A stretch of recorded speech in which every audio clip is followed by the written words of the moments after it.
Welcome to Tales by Rabbit. Stay with me till the end. A magical story awaits. In the heart of an ancient desert city where golden sands whispered stories of old kingdoms, there lived a young man named Aladdin. He wasn't rich. He wasn't powerful. He was just a dreamer. A boy who looked at the sky and believed there was something more out there for him. Aladdin lived with his mother in a small, broken house. The roof leaked when it rained. The bread was often dry, but his hope never faded. Every morning he looked at the rising sun and whispered, "Someday I'll make it. Someday I'll prove who I am." He spent his days helping merchants, carrying baskets, and running errands in the crowded marketplace. Yet in his heart he dreamed of adventure, of freedom, of becoming someone greater. One afternoon, as the sun began to sink below the golden dunes, a tall man appeared. He wore black silk and carried an air of mystery. His eyes were sharp and cold. He approached Aladdin with a smile. "Young man," he said, "I've been watching you. You're clever, brave, and hard-working. How would you like to earn a fortune?" Aladdin's eyes widened. "A fortune? What do I have to do?" "Nothing dangerous," the man said. "Just help me retrieve something valuable from a secret place." Aladdin hesitated for a moment, but curiosity and hunger won. "All right," he said, "I'll help you." The stranger led him far beyond the city walls, through rocky hills, through silent dunes, until they reached a hidden cave. "Inside," the man said, "lies an old lamp. Bring it to me and you'll be rich." "Just a lamp?" Aladdin asked. "Yes," the man smiled, "but touch nothing else." He handed Aladdin a ring. "This will protect you." Aladdin entered the cave, and the moment he stepped inside, the ground began to glow. Jewels sparkled like stars, gold coins covered the floor. But Aladdin remembered the warning. He touched nothing. At the end of the cave, he found a small, dusty lamp sitting on a stone pedestal. He picked it up, and suddenly the cave shook. The entrance began to close. "Help! Help me!" Aladdin cried. "Give me the lamp first," the man shouted from outside. "No, get me out first!" Aladdin yelled back. The man's face turned dark. "Foolish boy!" With a flick of his hand, the entrance sealed shut. Aladdin was trapped, alone in the darkness. Hours passed. Desperate and trembling, he rubbed the lamp, and then a burst of blue smoke filled the cave.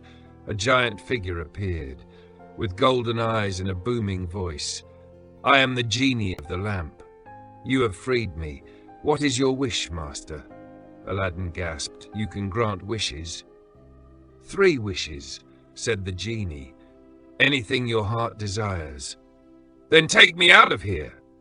In an instant, Aladdin stood once again under the open sky. The wind brushed against his face. He was free. Aladdin didn't wish for gold right away. Instead, he said, "Make me capable, make me wise, make me worthy of success." The genie nodded, and Aladdin began to change. Not by magic, but by effort, by learning, by growing. He studied. He traded, he worked hard, he became a respected merchant. But he never forgot the poor. With his second wish, he helped others. He built wells, fed the hungry, and gave jobs to those with nothing. People began whispering, "Who is this kind man?" He came from nowhere and changed everything. One day, during a royal festival, Aladdin saw Princess Layla. She was beautiful, but more than that, she was kind. She visited the poor in disguise and spoke to people with warmth. Their eyes met, and something inside Aladdin shifted. He knew she was the one. But he was still a commoner, so he worked harder than ever. When he finally approached the Sultan, he came not as a beggar, but as a man of honor. The Sultan saw his heart, he saw his goodness, and he allowed Aladdin to meet his daughter. Layla admired him, not for his wealth, but for his humility. When the Sultan asked how he achieved success, Aladdin said, "With faith, hard work, and a little help from destiny." Soon they were married. The city celebrated for days. But far away, the old magician, the man who had trapped Aladdin, heard the news, and rage burned in his eyes. One night, while Aladdin was traveling, the magician came to the palace in disguise. "Old lamps for new," he shouted. Layla, kind and innocent, saw the old lamp in the corner. She thought it was worthless, so she exchanged it for a shiny one. That night, the magician rubbed the lamp. The genie appeared. "Your wish, master." "Take the palace," the magician commanded, "and move it far, far away. Make it mine."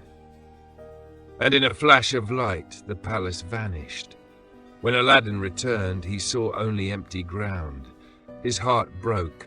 He searched day and night, through deserts, through mountains, until one night he remembered the ring, the one the magician had given him long ago.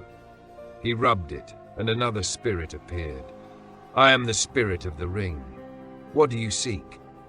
"Take me to my wife," Aladdin begged, and in an instant he stood before the floating palace. He found Layla locked away, crying. When she saw him, she ran into his arms. "I didn't know," she said. "He tricked me." Aladdin smiled softly. "I know, but together we'll fix this." They planned carefully. Layla invited the magician to dinner, pretending to accept her new fate. When he was distracted, Aladdin struck and took back the lamp. "Welcome back, my true master," the genie said, smiling. Aladdin could have wished for revenge, but instead he said quietly, "Genie, I wish for freedom, yours and mine." The genie froze. "No one has ever wished for my freedom." "You've given me everything," Aladdin said. "It's time I give something back." The genie smiled for the first time in centuries. "Then it is done." And with a flash of light, the genie vanished, free at last. Years passed. Aladdin and Layla ruled with kindness. They built schools, fed the poor, taught children to believe in themselves. When people asked Aladdin the secret of his success, he always said, "Don't wait for a genie to change your life. The magic is already inside you. Your kindness, your courage, your choices." And when night fell over the desert, some said they could still see a faint blue light, the genie smiling down, watching over the boy who set him free. Moral of the story: true magic isn't in the lamp, it's in the heart. It's in courage, compassion, and the will to do what's right. Because even without a genie, you can still create miracles if you believe in yourself.